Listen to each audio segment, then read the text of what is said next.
Des vegans voient rouge sang pour la fermeture des abattoirs. Mike Bev. Plusieurs centaines de militants vegans sont défilés tout de rouge vêtus dans les rues de Paris, ce samedi 23 juin, à l'appel de l'association L214.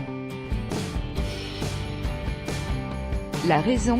Les manifestants réclament la fermeture des abattoirs en France responsables de la mort, dans des conditions cruelles, de 3 millions d'animaux chaque jour, ni dans les frigos ni sous nos couteaux. Justice pour les animaux, c'est l'un des nombreux slogans scandés lors de la manifestation du samedi 23 juin, à l'appel de l'association L214.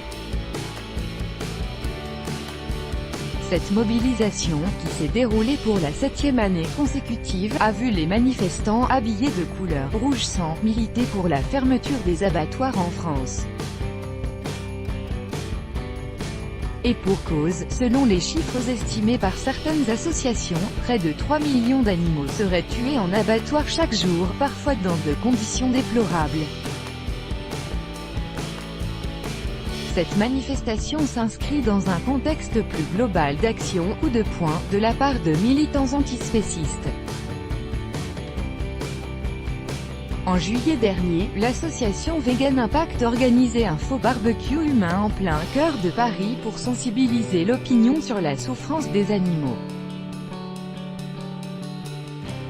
Lors du salon de l'agriculture, des militants véganes avaient disposé sur des tables des têtes d'animaux morts en abattoir pour dénoncer les mensonges du salon, qui donnent une image de l'agriculture avec des animaux libres, alors que la réalité, c'est 75% des animaux dans des élevages industriels, avec des conditions de vie abominables, comme le déclarait une militante à France Info.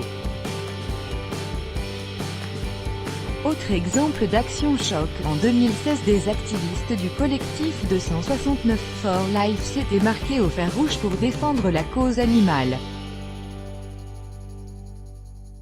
Citons encore des boucheries situées dans la région Hauts-de-France qui ont été aspergées de faux sang. Des antispécistes seraient à l'origine de ces dégradations.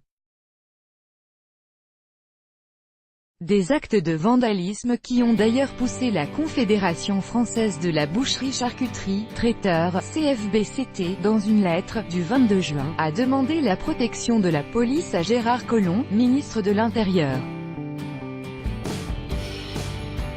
Nous comptons sur vos services et sur le soutien de l'ensemble du gouvernement pour que cessent, le plus rapidement possible, les violences physiques, verbales, morales. Jean-François Guillard, président de CFB-CT.